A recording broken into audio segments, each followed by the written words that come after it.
কবিতা হৃদয়ের এক দিকে, কবি আল মাহমুদ, কণ্ঠে মনিরুজ্জামান প্রমুখ। হৃদয়ের এক দিকে গোল হয়ে রয়েছে বেদনা, উপশম খুঁজে আমি নাগালের সমস্ত গাছের মূল উৎপাটন করে নিংড়ে রস লাগিয়েছি বুকে। ওষুধের সাধ্য নেই, প্রকৃতি পারে না দিতে আর আহারের রুচি। ঘুম স্বপ্নের মধ্যে হেঁটে যাওয়া, বারান্দার এক কোণে বসে আছি অচিকিৎস কালো।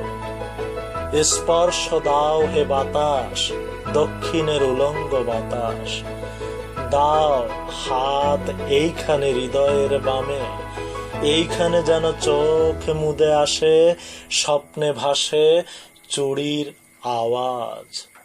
না, নিদ্রা চাই না আমি, নিরাসক্ত ব্যথা ও বিষাদ ফোঁটা ফোঁটা ঝরে যাক। দেখা যাক কেমনে সে চায় আমাকে আরাম দিতে, নিয়ে যেতে আমার স্পন্দন।